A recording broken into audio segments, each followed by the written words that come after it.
guys, welcome back to Magic TV. My name's Craig. It is 9 o'clock, which means it's time for a Talk Magic. And I am here today with the man who literally set the convention on fire at Blackpool 2022. The man who everybody said had the trick of the convention. Super nice guy, incredible creator, super talented. And when I spent time with this person in Blackpool, I knew I had to get him on the channel as soon as possible. I am, of course, talking about the legend himself, the one and only Mr. Kim Andersen. How you doing, Kim?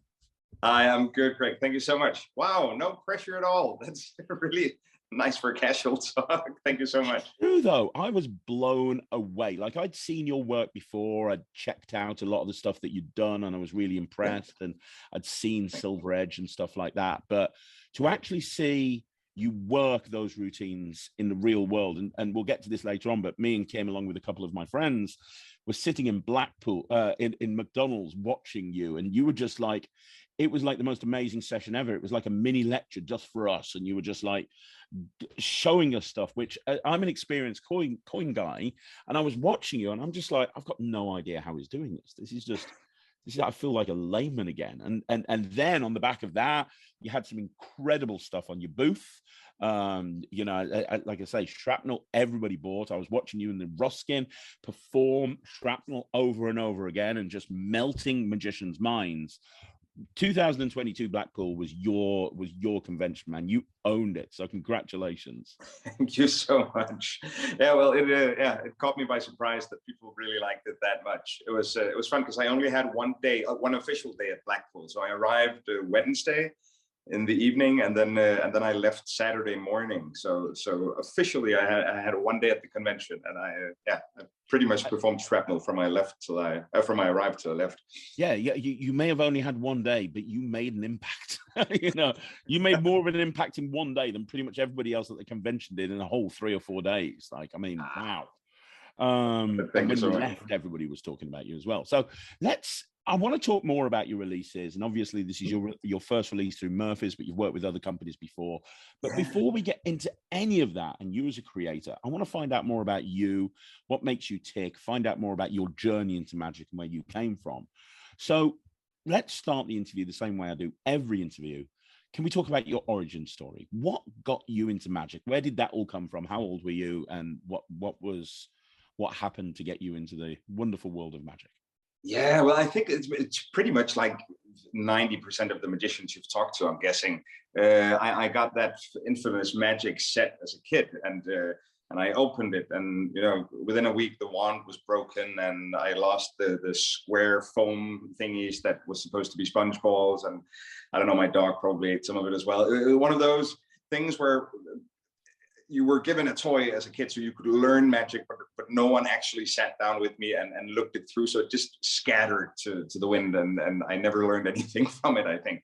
And then when I turned 13, I think 12 or 13, there was this TV show in Denmark featuring close-up magic that I'd never seen before. And I saw some really, really great magicians that I still see today in the magic community in Denmark, just performing stuff on TV that I'd never seen before. You know, I'd only seen kids shows and stuff like that. So I think I got hooked by that and started getting books at the library, you know, everything from kids books to like professional magic books without me knowing it at the time. And just looking through all these black and white photos of how to palm coins in various different ways, and I got interested in it. And then at one point, so just backtracking a little bit, my dad, through his work, he did like motivational speeches to new employees in that specific company that he worked for. And he did that like every single week. He had new groups of young people in who he had to coach into whatever they were doing. And he needed icebreakers. So he went to the local magic shop that I'd never seen before. And he bought, you know, he bought kids tricks basically for young adults. So he bought hippity hop rabbits and color changing silks and stuff like that. And then he would use those for a couple of weeks. And then he'd just leave them in my room for me to play around with. So I sort of got professional, semi-professional props in my hands at that time. And then at some point he hired me for his job to do a kids show for kids with no prior performance experience at all. So I went to the thing with him, had all my props in my pocket and my hippity hop rabbits under my arms, and you know, spent 5 minutes performing magic for some kids. And then I saw a guy walk past me, and it turned out to be a professional close-up magician that he had hired as well for the grown-ups. A guy called Mikkel Gunnarsson, who later on became a good friend.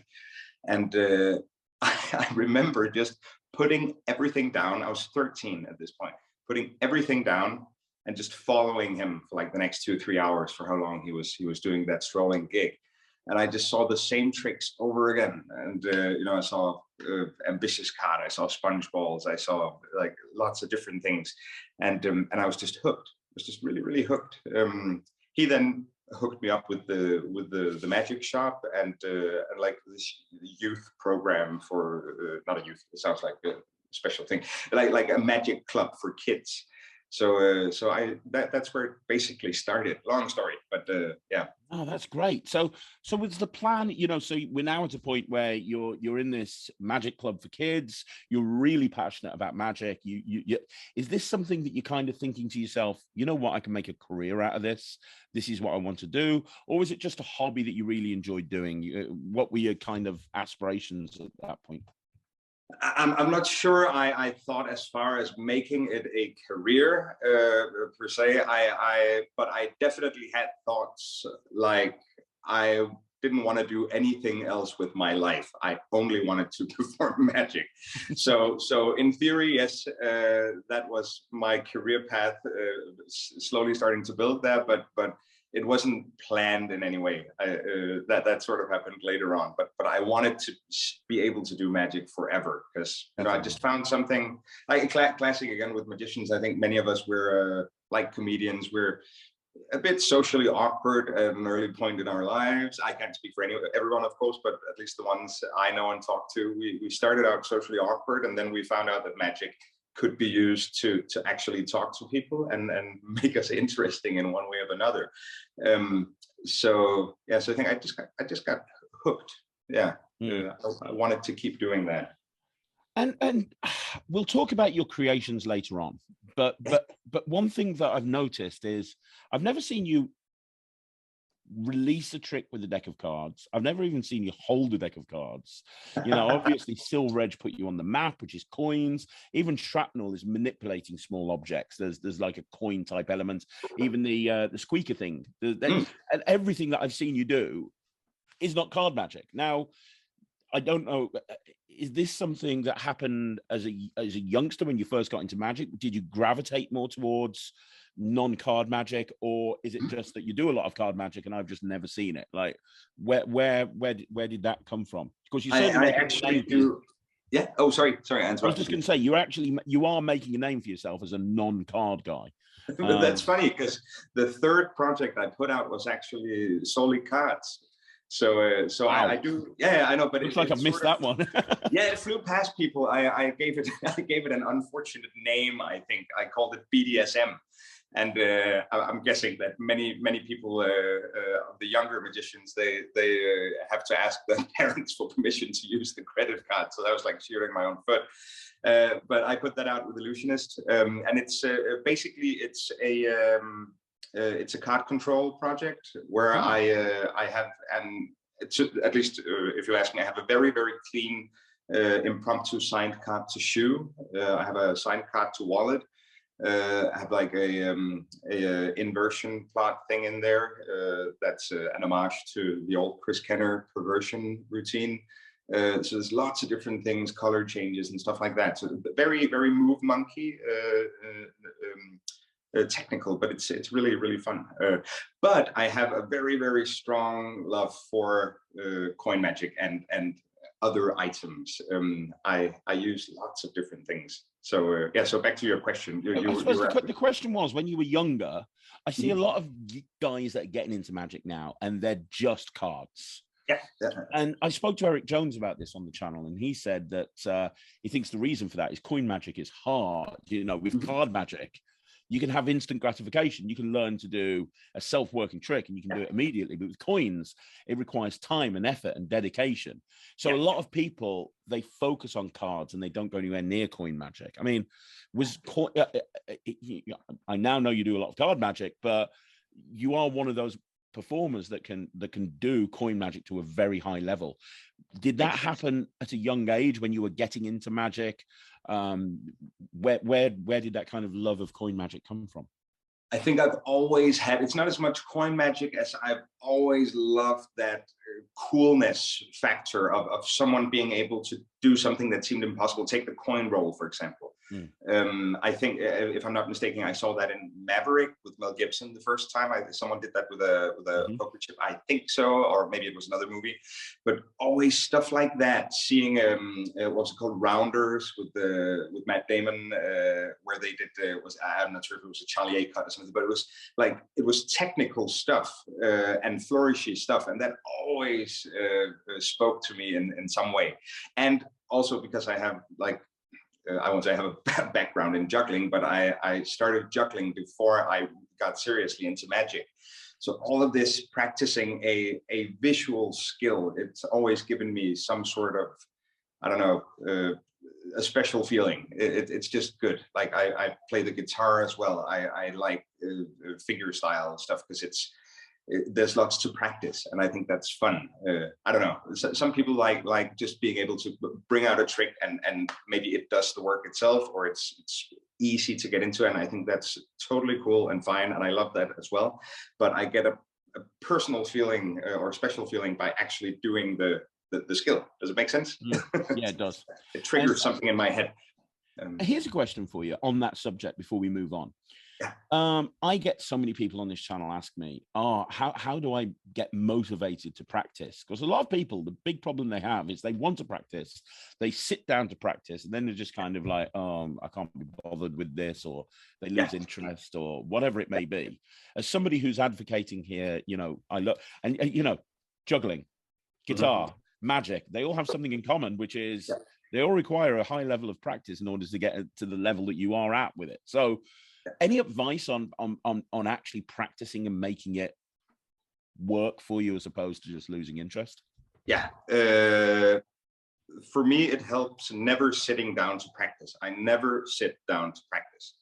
I walk around with with the things I'm working on. I have them in my pocket at all times. When we talked about the shrapnel thing, I have that in a pocket the whole time, every single day. From when I get up, the first thing I check in my pockets when I put on my pants is that tin in my pocket, and are the silver edge coins in my pocket. I always have stuff like that on me that I know I love to play around with.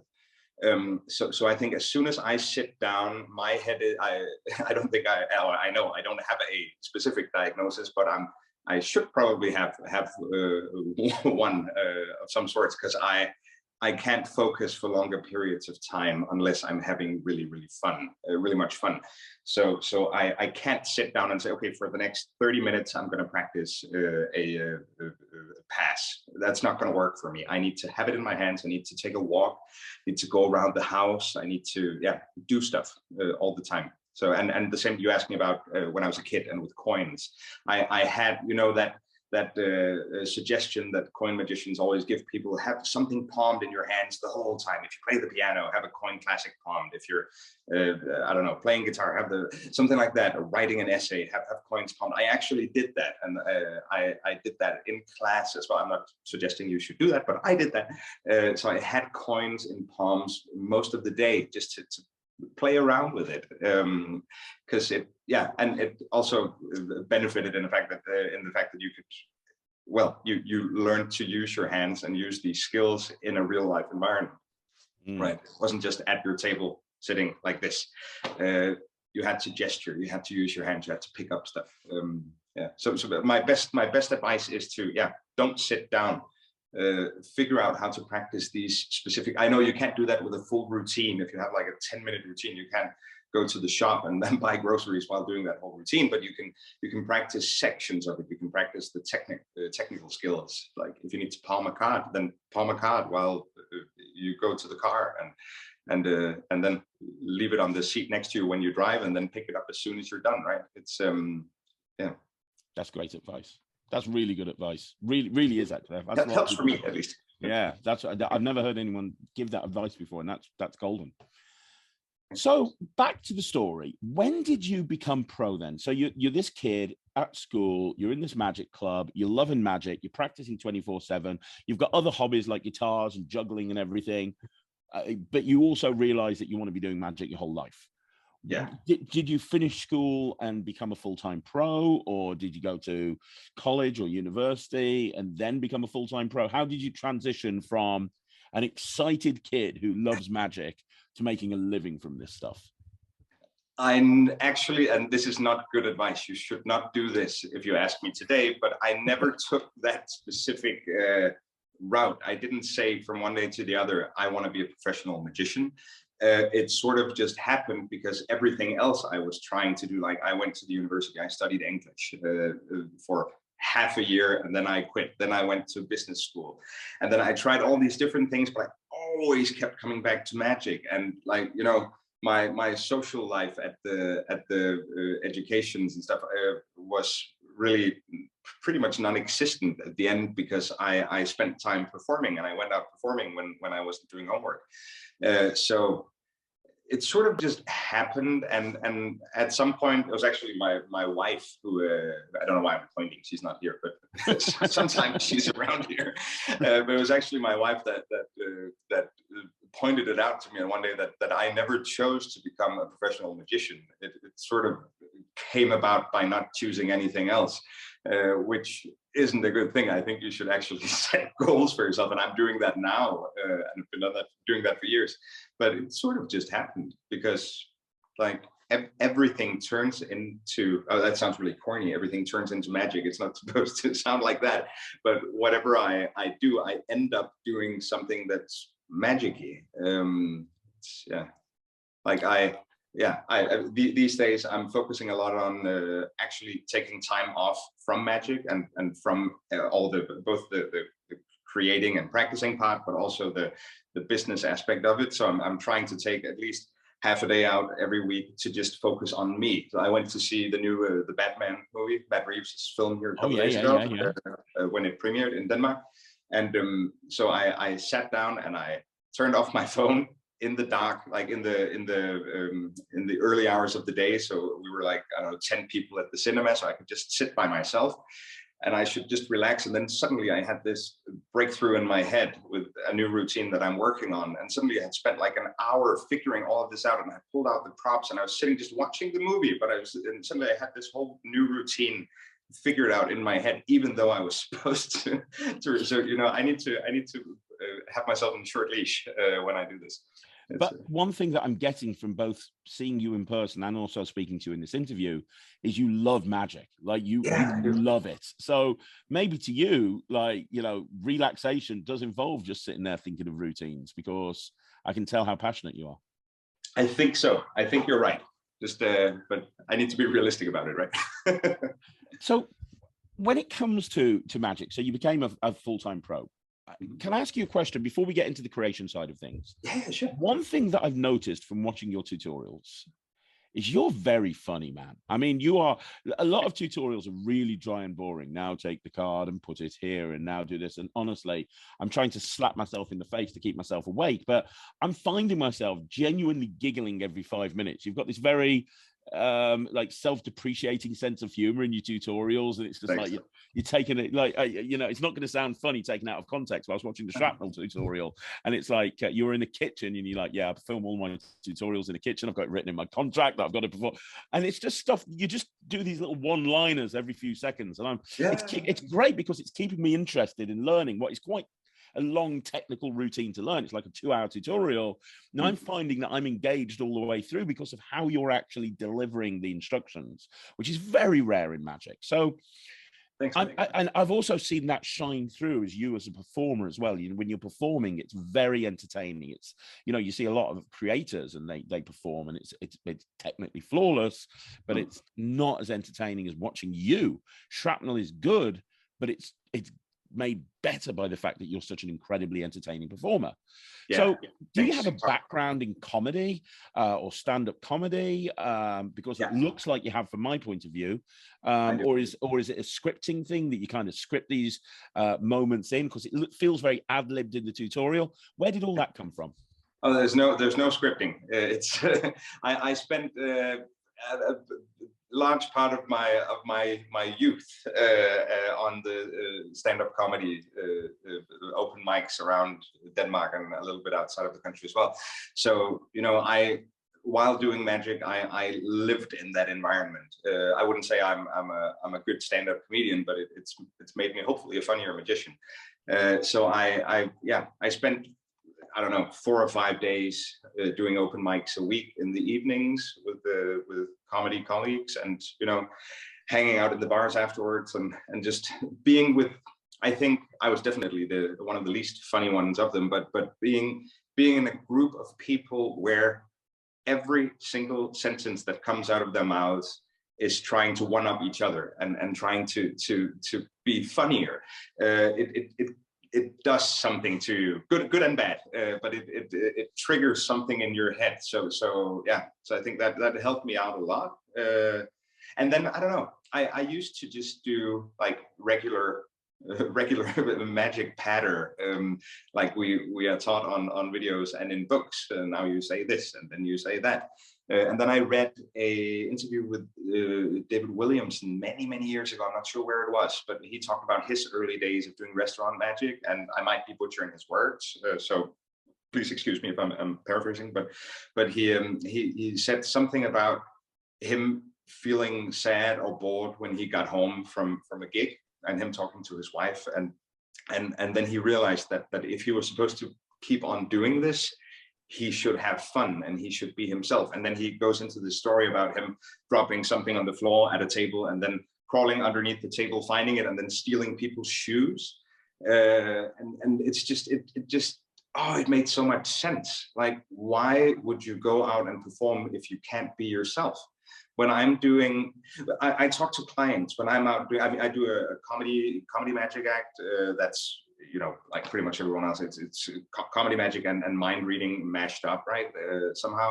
And then I do table hopping, walk around stuff. And when I go out and do those table hopping things, I talk to the client about how they're hiring me as a performer. So at least 50% of what they're getting is me. And it's me talking to people. It's me having fun with people. It's not just trick, applause. It's a lot of it is me. So if you see me out performing in real life for people in suits at nice events, you might see me sit on the lap of the boss of the company performing card tricks because there's no chair. So I'll just push him out and sit on his lap. I always feel the moment. I always make sure that this is okay in the particular setting. But I mean, I give back rubs to people while they're shuffling the cards. I do stuff like that. It's just whatever I see as a fun opportunity, I try to grab it because people, they've hired me. Okay, they need to make sure that they get me, and I'm like that. so that's what I do. Does it make sense? It does. It really does. Would you advocate, like, new performers, if they want to seriously get good as a performer, going on the stand-up circuit? Because that's something that scares people to death. Yeah. Oh, I'm glad you asked that. I thought if you were asking me if I would recommend them to sit on people's laps they've never met, I wouldn't recommend you doing that. That doesn't make sense.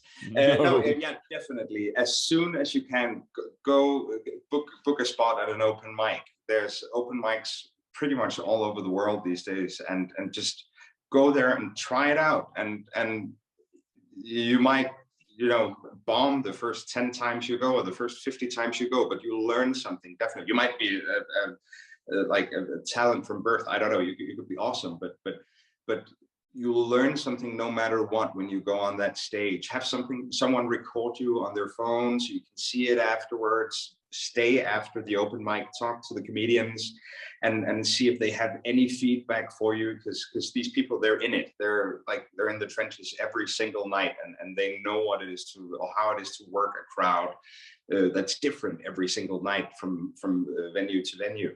it's you'll get so much from it. Have you done open mics before as well? Or? Yeah, quite a few times. Again, in my youth, long time ago. But yeah, it's something. Yeah, kids now, it's difficult getting. yeah, absolutely. Yeah. I'm a lot older now, not anymore.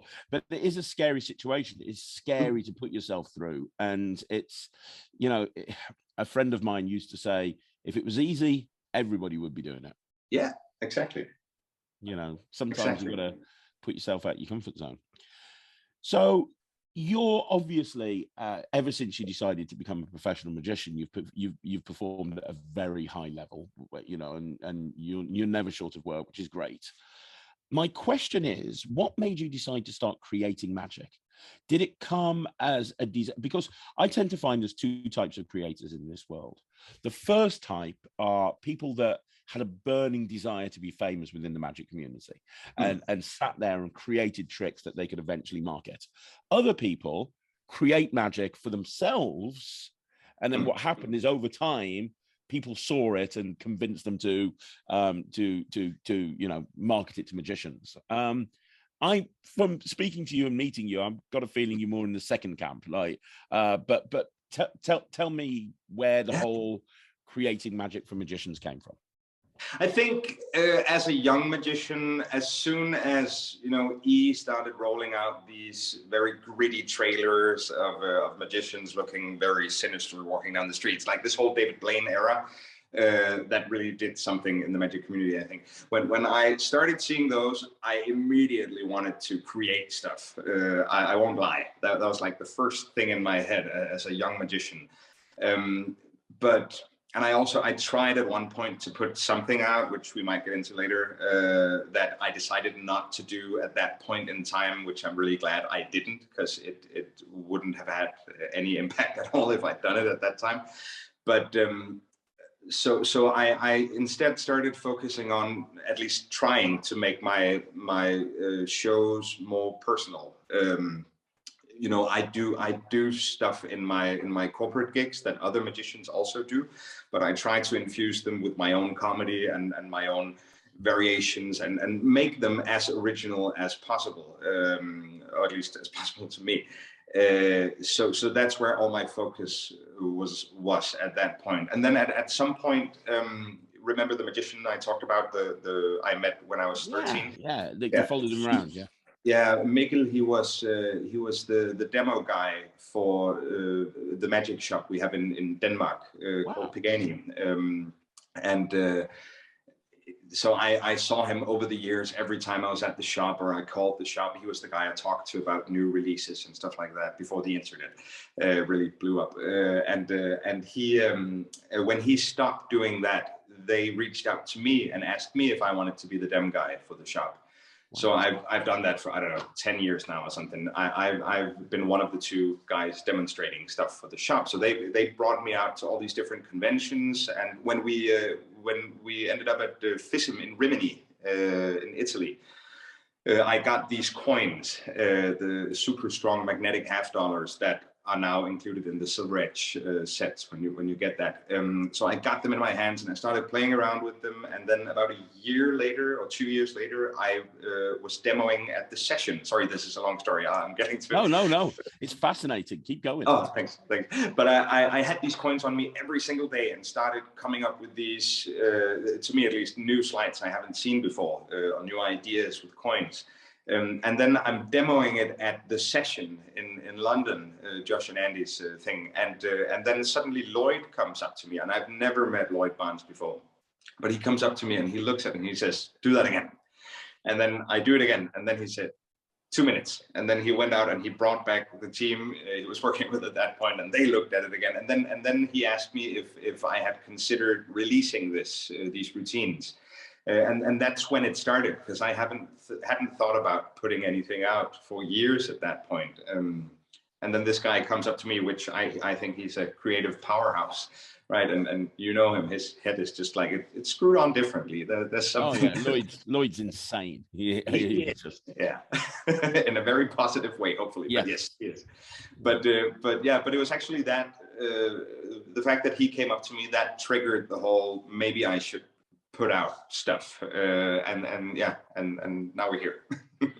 So And I mean, you know, people, creators, they sit there wishing that they could work for Ellusionist, because, you know, even now to this day, Ellusionist is still one of the big players in our industry. yeah, And there's you with you're not going to them, they're coming to you, and your first release is through Ellusionist. I mean, that's massive. yeah, that was really weird. And yeah, I really owe them a lot. They yeah, that was yeah, because I couldn't have put this out as an independent artist. That would have been impossible to do with the reach they had. The same with Shrapnel now. I mean, this is my first like for real physical release, and if it hadn't been through Murphy's, I don't know how it would have gotten out to so many people that fast. That's just amazing what those companies can do. Yeah, but I'm really glad that I didn't put anything out when I was, you know, 15, 16, when I really, maybe I was older. I've been like, I've been closer to 19, 20 years old maybe. Because yeah, I was just glad I really waited. The fact you only get one chance to make a first impression. Yeah, exactly. And yeah, and putting that out with the it was massive to me. And they made a really big deal of Silver Edge, rightfully so. Yeah, I mean, it was one of their big hits of that year. And then off the back of that, you did Silver Edge 2. Yeah. Which together with Garant, he carries them around every day, as far as I know, as well. He also had some really, really great ideas for that project, man. Yeah. That's brilliant. And then you carried on working with it. I didn't even realize. I thought it was just Silver Edge 1 and 2. But yeah, no. you say that you bought a card thing out. Did you do anything else with Ellusionist as well? No, not with Ellusionist. No, not at that point. Okay. Yeah. So yeah. Now, before we get to Murphy's, you also brought out some stuff independently. So you've got your Squeaker routine. Yeah. Which is brilliant, by the way. I love that routine. It's so funny. And so, you know, I've got one, and then I saw you dem it at I was bringing people up to your booth going, look at this. And I saw you dem it. I'm like, this is just entertaining. That's what it was. It was entertaining. Was that self-published? Because you said it was your first physical product, but that's a physical product. That is a physical product, yeah. The thing with Magic Beep, it's called Magic Beep. The thing is, this is one of these things, a lot of the stuff that I work on in my head and eventually show people is stuff that people have handed to me at some point. I can't remember sitting down and actually having like a, wow, this is it, and then building a thing from the ground up. I have to, it's this feeling thing. When I look at stuff, it doesn't make sense, but when I get it in my hands, I start playing around with it, and then I come up with ideas. Does that make any sense? Yeah. So the same thing. The guy Steen Pagani, that owns the magic shop Pagani that I dem at, he handed me a set of Squeakers that he bought. He bought like a huge box of them from a magic store in Asia somewhere. I'm not sure what they're called. I don't remember right now, but he said, so these are the Squeakers. There's no instructions following along, or at least the instructions following along wasn't for a magic routine. It was just showing how they worked. And he said, can you do anything with these? Because I don't know how to market them. Because it's basically just Squeakers in a plastic bag with no instructions. And then he gave them to me, and then I played around with them for a day. And well, basically, to people who don't know about it, it's an audio visual Monty routine. I like to call it that. So you have 3 Squeakers, and people press them. 2 of them are defect, 1 of them works, and then they have to find the one that works. So it's a 3-card Monty, but with sound. And it's I didn't know about this at the time when we put it out, but I forgot his name. Someone else has put out similar stuff with frogs, I think. Okay. Like these bigger things. It's not the same routine, but the principle, as far as I know, I haven't seen them myself, but it should be like, it's an old principle. But these Squeakers just made sense. They fill up no space in your pocket, and it looks like something you pulled out of a dog's chew toy.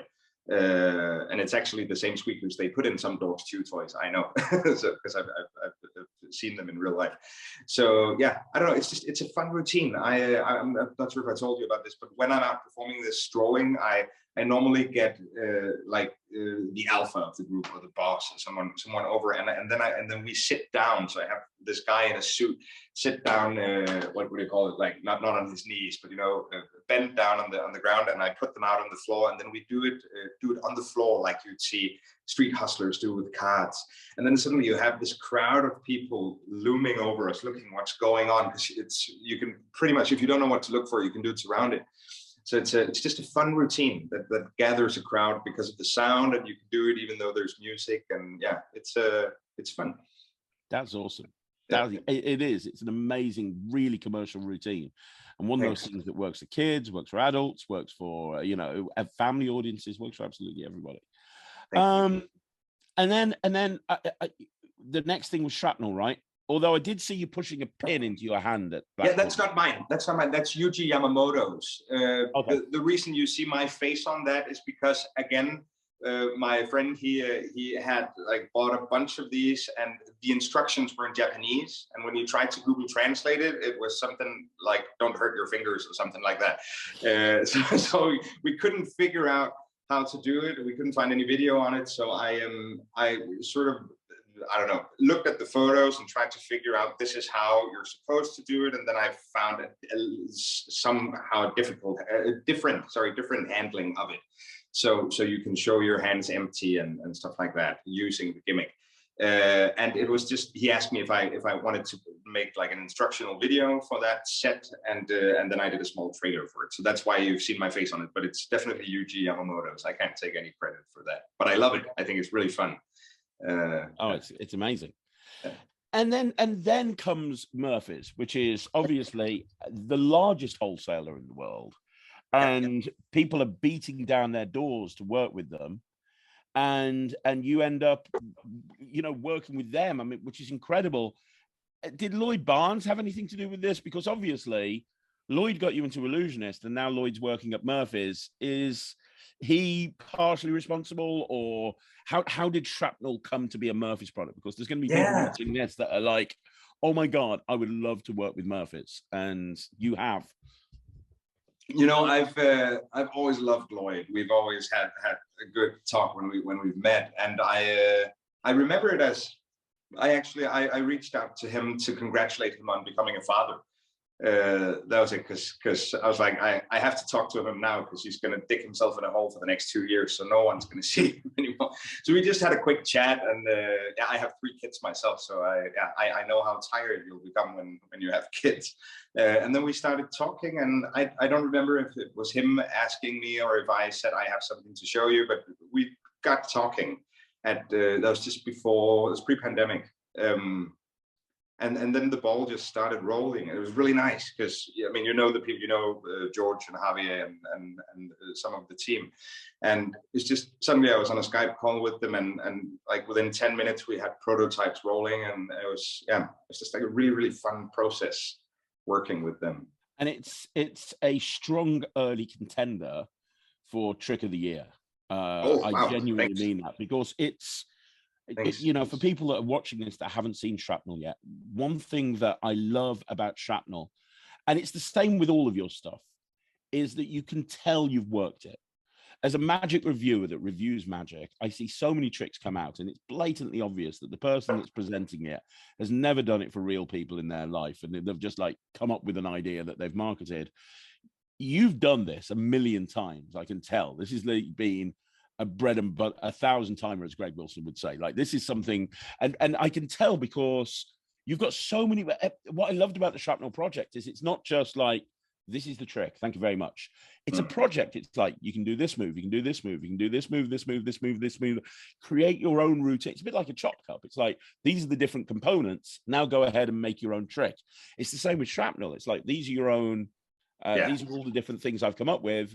Very now much structure it into however you want to. And It's Yeah. examinable at the beginning. It's examinable at the end.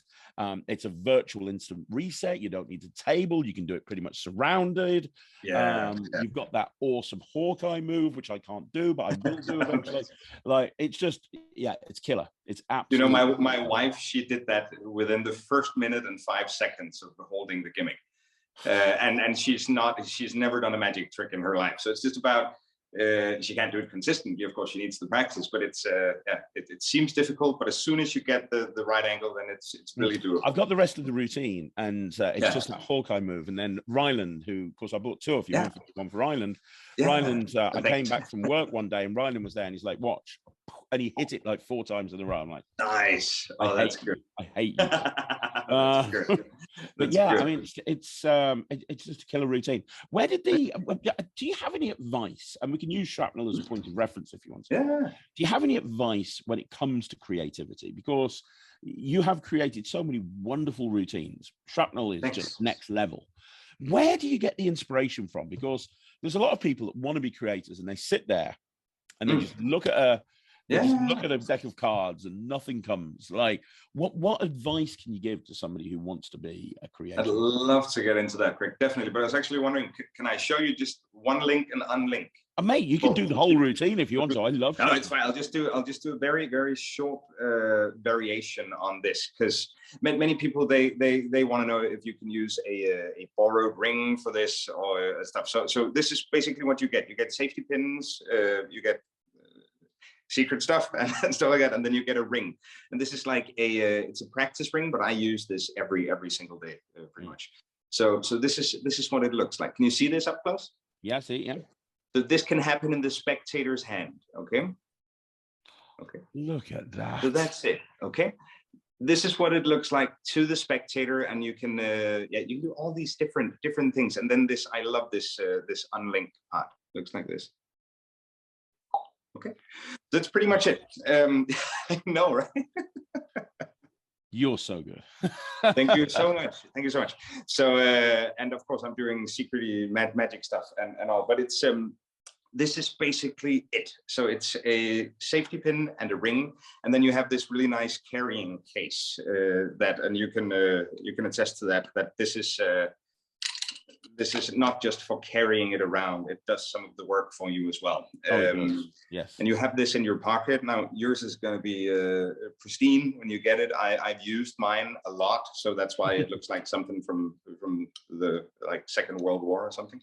Yeah, but that's basically, that is Silver Edge. But there's several links and unlinks in different routines. We have a Facebook group running now. As I told you before we started recording, I've been hacked.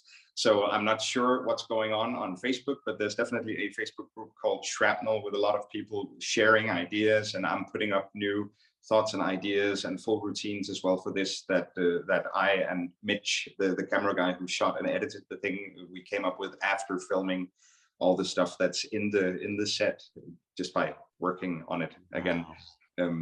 So there's but you asked me about was it the creative process or what was it? Yeah, the creative process behind it. Do you have any advice in terms of creating magic and finding inspiration?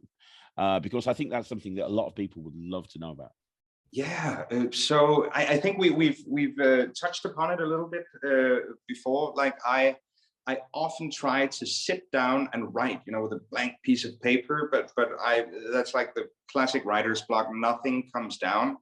I have to have stuff in my hand. So I always have a deck of cards or coins or safety pins on me.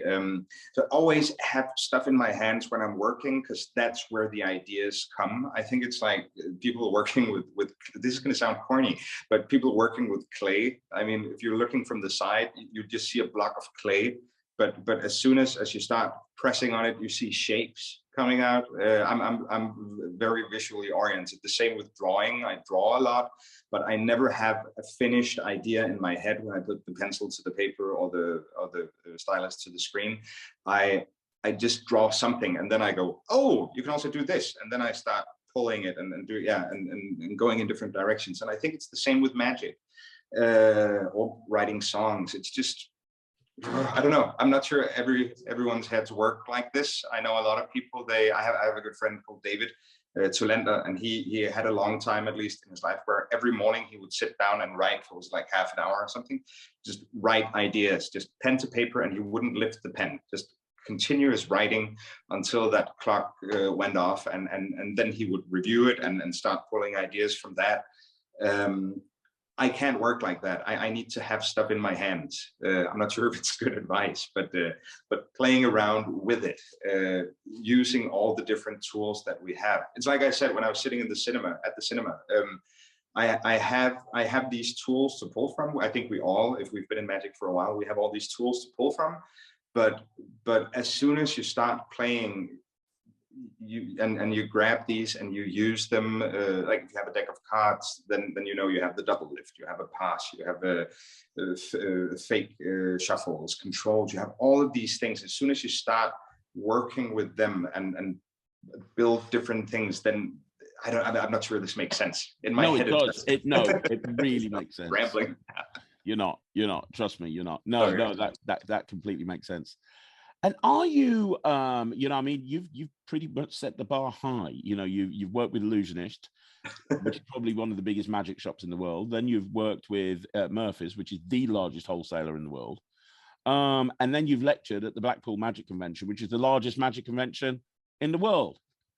I haven't lectured. I'd love to lecture. I thought you lectured. No. But I'll let it slip. Man, I haven't. But I'd love to at some point. I thought you had. Oh my gosh! Right? Okay. No. Well. If Russ Stevens is watching this, hi Russ. Hi Russ. Pull your finger out, mate. Look. You know where Kim is. Get him into the convention. Damn, man. I'd love to. I'd love to. Well, we're going to have to make that happen. # book Kim. Yeah, that's going to be book Kim Blackpool 2023. So what's the plan in terms of? Do you have other tricks that you're working on? You just said that you created, you finished an idea whilst watching Batman, which is awesome. I'll show you afterwards when the camera's off. I'll show you. Nice. It's a fun Yes, thing. I think I like it. So what are you like? What's your plan in terms of releasing material moving forward? Are you going to carry on doing stuff with Murphy's? Are you going to go back to Ellusionist? Are you looking to do self-production? Are you releasing? Are you talking with any other companies? What other things are coming up on the horizon with you? I have a few things that are ready to like. As soon as I get the go, I have stuff that I'm ready to start producing and making tutorials for. So I'm talking to Murphy's about something. We're talking about it, and I've gotten a few offers from other places, especially after Blackpool. So that's really nice.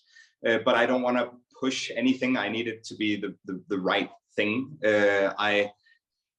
I'm demoing for a magic shop. I get like, I don't know, 50% of the new magic tricks or releases I get in my hands at some point.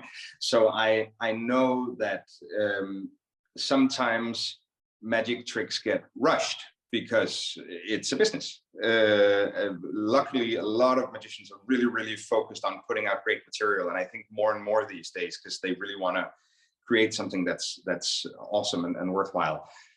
But I don't have any intention of just throwing stuff out there. I want to, when I put something out, I tell my wife, and I've done that for every single project I've done. I say, so this time it's going to be a small thing.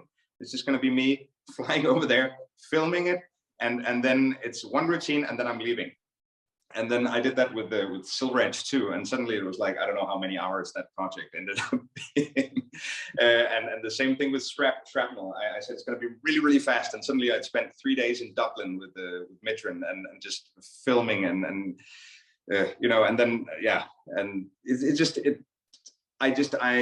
I really like putting myself into the project when I'm doing it, and I feel like people shouldn't just buy a magical prop and then figure out how to use it. I like the idea of magicians saying, so this is it, now make it your own. I really love that thing of making force people into making it their own. But I also think that it's important to teach whatever you may know. And when I put something out, I like to put a lot of focus on the performance aspect of it as well, because I could give this gimmick to anyone and people could learn it like within a couple of hours. I think people could get really good at the different links and unlinks, but actually how to use it in performance, how to hide the switching, how to make this as magical as possible, that's what takes time.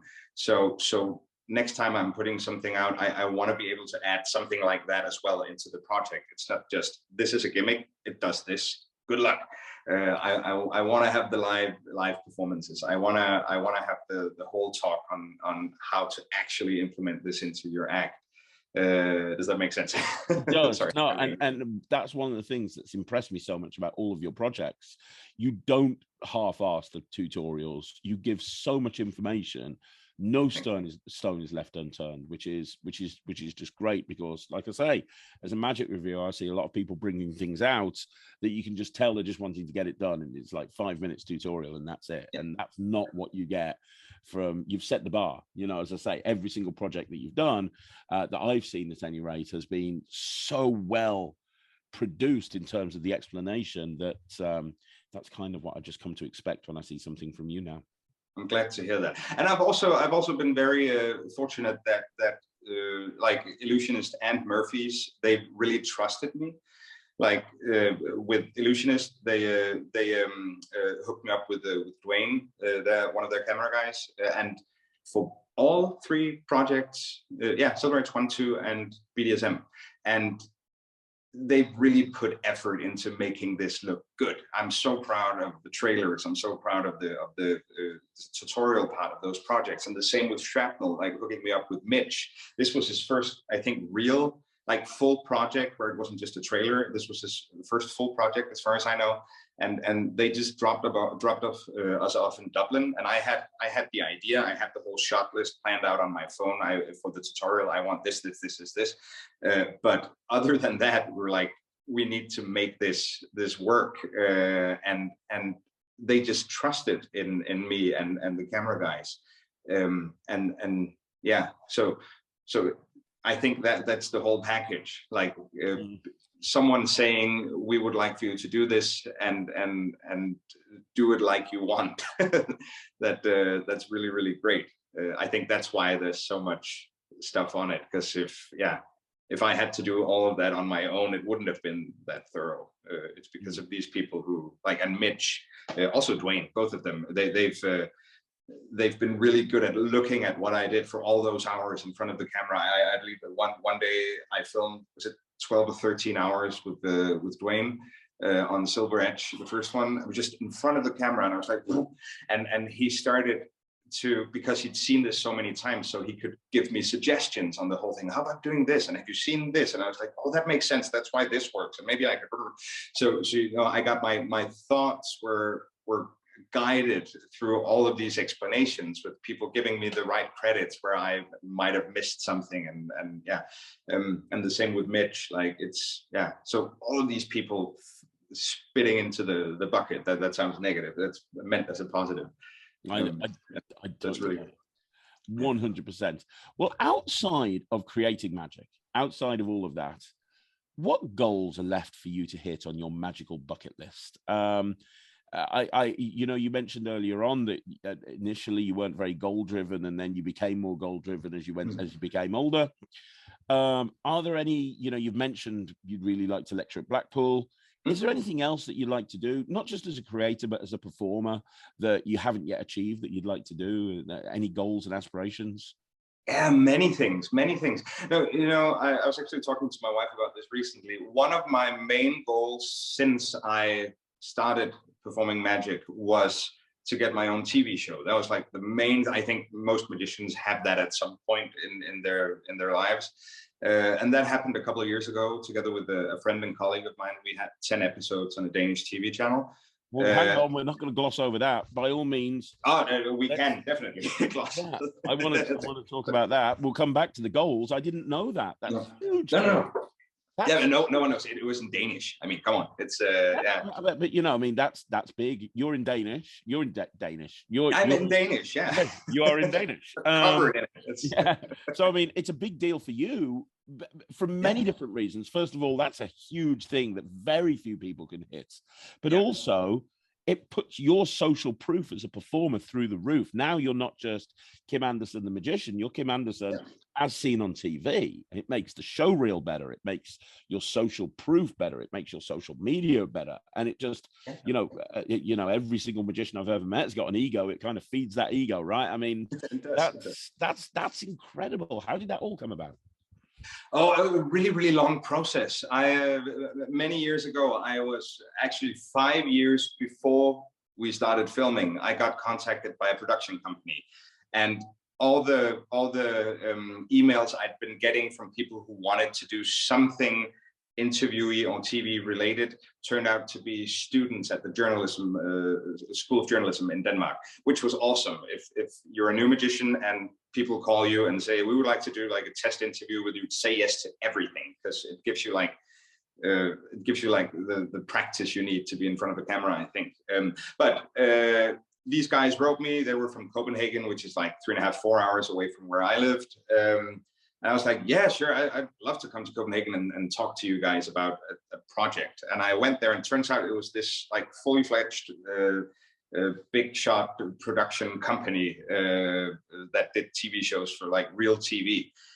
So we started doing dummies for sorry if I'm speaking down to anyone, but like basically a proof of concept thing for a TV show. So so like a few minutes of me performing magic and then edit it in with different things so they can shop it around to TV networks and see if something bites.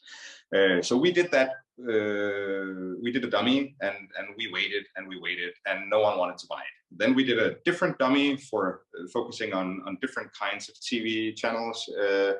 Nothing happened. And then we went and spent, I don't know, a year maybe waiting on that. And then we did a third dummy, and they brought that to Cannes as well, to the film festival. There's a TV section of that apparently. So they tried to shop it around there and nobody wanted to buy it. So I sort of gave up on it. And then from the start of that thing until they finally called me, I think 5 years went by. And I'd completely given up on the dream of doing a TV show. And then they called me one day and said, so we have an idea. We want to do a TV show. And I was like, hey, we've done this for 5 years. And then they said, no, this time we actually have a buyer for it. But we want to pair you up with another magician. Wait a second, they said, I'll just, on Messenger, I'll just send a link to his website. And turns out they sent me the link to a magician that was one of my best friends in the magic community in Denmark called Andersen. And they didn't know that, but we'd done comedy magic shows together at comedy festivals and stuff. So we just, wow. we loved working together at the beginning. So, but a long story short, I think 5 months of production, traveling back and forth across the country. While my second kid was born during that, we bought a house during that, and it was really, really, really, really tough period. I know I was really lucky getting a TV show, and a lot of really cool things came from it, and we had a lot of fun, and I'm proud of it. But you talked about dreams, but I realized what I want to focus on is actually being a dad and being with my family as well. So I wanna. Because I spent so much energy on that project that I couldn't spend here. So now my goals are a bit different. It's not, I don't wanna conquer the world. I wanna pay my bills and leave a mark. That makes sense. And then when the kids leave, maybe I'll aim higher. But yeah. You know, I don't want to have a show in Vegas anymore. That's not what I want to do. Things change when you become a parent, don't they? They do, and well, maybe not for everyone, but it's, yeah, you know, just I have my youngest kid. He's 2 now, and like for it's all boys, but all the boys I've done magic for them since they could use their eyes pretty much. And you know, it didn't want to eat vegetables, so I took something else and I switched it out for vegetables and gave it to them, and they, you know, it's just, that's magic in a completely different way. It's and the whole pulling stuff out of their ears, it's a joke to magicians, but to them it's like I'm Harry Potter, right? It's great. It's fun, and you know this, of course, and you perform magic with your kid. It's yeah, he's more obsessed than I am, to be perfectly honest. He's the one that's like saying, come on, let's do some magic. I'm like, no, please, stop for a minute. So yeah, I can totally 100%. Your goals completely change when you become a parent, and you have to reevaluate everything. And I know it might sound arrogant. It's not like it's not because the TV companies are standing in a line knocking on my door to make me do more. It's not something like that, but it's at all. But it's just, you know, I reevaluated my goals, and now I want to go out perform, because I live for performing. I have so much fun, and it's like whenever I've done walk around, my wife says that I'm happier than when I haven't. I'm a completely different person when I come home, because I'm charging when I'm doing stuff like that. I love creating. I have fun doing this. If people buy it, it's amazing. I love it, and that helps out a lot, definitely. But you know, all those you know, I want to have a pool in my yard. It's not that doesn't make sense to me anymore. It's yeah, I don't need that flashy car. It's I have a really nice bike. That's good. Yeah, I know exactly what you mean. I 100% completely agree with you. That's awesome. Yeah, I mean, this has been an incredible interview. Let me ask you a question. Your stuff that you've got has gone out through all these different companies. Do you have your own online magic shop? If people are watching this and they're like, you know what, I want to get a silver edge, I want to get a shrapnel, have you got a place where people can come and buy your stuff directly from you? At the moment, no. And yes, so you can't buy anything on my shop, but I do have a shop that's it's activated, but you can't buy anything on it at this moment. So it's called maybe I actually have them here. Just a second. So this is it. Bad Palm. It's called Bad Dash Palm. So it's my hand palming an eyeball. I don't know why, but this is if you go on there and sign up to the newsletter, then basically you're going to be part of the thing, and I'll put out blogs and interviews with magicians. Well, not interviews, more like conversations, like this style, pretty much, I think. But in written form, there's going to be like free tutorials from time to time, tips and tricks on how to become a better performer. So that's basically it. And then I've set it up in a way that in the future I might release downloadable projects in there as well, if you're interested in learning more. So these will be more of the independent kind and smaller projects. So yeah, so go to bad-palm, BAD-PALM.com, and feel free to sign up to the newsletter. If you sign up, there's a free Sharpie trick tutorial in there for you as soon as the newsletter. Why would you not want to sign up? And if people want to follow you on social media, what's the best platform that you use? You're on Instagram, obviously, right? Yeah, definitely not Facebook these days. No, so don't go there at the moment, right? Yeah, but I'm on Instagram. I'm Kim Andersen. So I don't know if you can put it up on the screen, but it's there'll be a link at the bottom. Yeah. Okay, great. Yeah, so KIMANDE, not O, R, and then a 5 instead of an S, and then EN. And it's not because I'm trying to be young and cool. It's just someone else had the same name. It's a very boring, regular name. So Kim Andersen with the 5 instead of an S. And please feel free to follow along in there. Amazing, amazing. Kim, this has been an incredible interview. Like I've wanted to have you on for a while, but since meeting you at Blackpool and just seeing you melt so many minds in the convention, in the Ruskin, everywhere I saw you, I always knew where you were because there was just a massive group of people, and I was like, okay, he's over there, he's over there, he's over there. You're a really fun, engaging performer, and you're also a super nice guy, and I think we need more people like you in magic, and you know, magic's a much better place with you being in it. So thank you so much for doing this interview. And whatever you bring out in the future, I know it's going to be a success, and I'm definitely going to be buying it. You have a big fan in me. Thank you so much, man.